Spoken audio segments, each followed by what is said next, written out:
আছো? আশা করছি তোমরা সবাই খুব খুব খুব ভালো আছো। আর তোমাদের ভালোবাসা আর আশীর্বাদে আমারও দিন চলে যাচ্ছে আর কি কোনো রকম। তো দেখো অনেক দিন থেকে জানো তো আমার যখন পায়ের অপারেশনটা হয়নি তার আগে থেকেই আমার খুব ইচ্ছা ছিল যে একটা ওই লক্ষ্মী জবা গাছ বসানোর। তো সেইটা আর হয়ে উঠছিল না। তো আমরা চলে গেছিলাম ওখানে একটু ফুল গাছ দেখতে। তো ফুল গাছটা কিনেও ছিলাম, সেটা না আর দেওয়া হয়নি জানো তো। তারপরে সোজা ওখান থেকে চলে এসেছিলাম প্রিন্সেপ ঘাটে।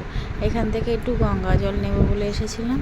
আর জানো তো একটা কথা আছে না, যে রাখে হরি মারেকে। আমি যে এখানে এসে কী বড় বিপদের হাত থেকে বেঁচে গেছি সে একমাত্র ঈশ্বরই জানে। ঈশ্বর সহায় ছিল বলে হয়তো আমি বেঁচে বাড়ি ফিরেছি।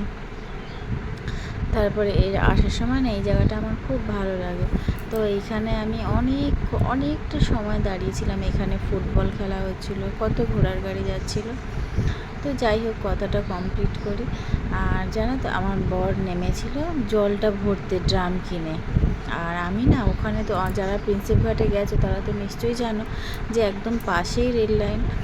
আর আমি না ভিডিও করতে করতে এমন অন্যমনস্ক হয়ে গেছিলাম, আমি লাইনের ওপরেই একদম দাঁড়িয়েছিলাম। আর ট্রেন আসছে, ট্রেন হর্ন দিচ্ছে, কিন্তু আমি না আমার কান অবধি পৌঁছাচ্ছে না। আশেপাশের লোকজন হই হই করে চিৎকার করছে, আমি শুনতেই পাইনি একদম যেন। হঠাৎ করে আমার বর এসে এত জোরে একটা টান দিয়েছে, তারপরে আমার মনে হয়েছে যে ও তাই তো, আমি তো লাইনের ওপরে দাঁড়িয়ে আছি। সেই জন্যই বলছি যে রাখে হরি মারেকে, তাই না? আমি কত বড় একটা বিপদের হাত থেকে বেঁচে বাড়ি ফিরতে পেরেছিলাম। তো জানো তো সেই জন্যই এক এক সময় যখন খুব কষ্ট হয় তখন মনে হয় যে দূর ভগবান বোধহয় নেই, কিন্তু উনি ওনার কাজ তো ঠিক করেই যাচ্ছে, তাই না? না হলে কি আর আজকে আমার বেঁচে আর কি বাড়ি ফেরা হয়তো হতো না। এমনই পরিস্থিতি হয়েছিল, ট্রেনটা আমার থেকে কিছুটা দূরে ছিল আর আমি লাইনের ওপরেই পুরো দাঁড়িয়ে আছি, পুরো একদম মাঝখানে দাঁড়িয়ে আছি আমি। তো যাই হোক কথা বলতে বলতে দেখো অনেকটাই সন্ধে হয়ে এসছে। আমরা জলটা নিয়ে বাড়ি ফেরার পথে।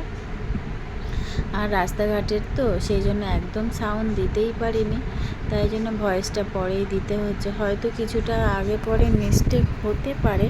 তো যাই হোক, যারা আমাকে চেনো জানো ভালোবাসো তারা প্লিজ অবশ্যই করে দেখে নিও ভিডিওটা। আর আমি তো তোমাদের সাথে আছি। কিছুদিন হয়তো একটু দূরত্ব হয়ে গেছিলো, কারণ আমার মেয়ের খুব শরীরটা খারাপ ছিল, সেই জন্য আমি সময় মতো সব কিছু করতে পারছিলাম না। আর জানোই তো যে বাচ্চা কাচ্চার শরীর খারাপ হলে মায়েদের পরিস্থিতিটা কী হয়। তো যাই হোক বক বক করতে করতে আমরা চলে এসেছিলাম মা ব্রিজের ওপর থেকে।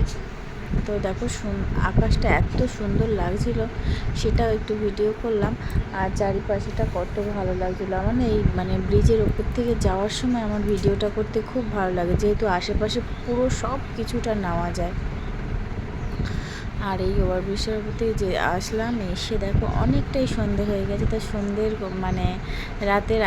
রাতের কলকাতা আর কি যেটা বলে, সত্যি এতটাই সুন্দর লাগে, চারিদিকে লাইট ঝলমল করে সবুজ। সত্যি আমার রাত্রেবেলা বেরোতে খুব ভালো লাগে।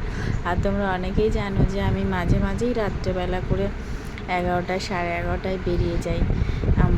একটু আমার বেরোতে ভালো লাগে, আমি একটু বেরোতে ভালোবাসি। তো যাই হোক অনেকটাই বক বক করতে করতে বাড়ির দিকে প্রায়। আর জানো তো কিছু কিছু মানুষ আমি এখন দেখেছি তো অনেক দিন আগে, তবু আবার করে নতুন করে তাদের দেখছি যে কাউকে নিচু দেখিয়ে না তারা খুব ওপর দিকে উঠতে চায়। তো এই মানুষগুলোকেও বলতে চাই যে তোমরা হয়তো আজকে তোমাদের দিন এসেছে বলে তোমরা অন্য মানুষকে নিচু দেখাচ্ছ, কিন্তু এই দিনটা তো ফিরতেও পারে। তো চলো টাটা।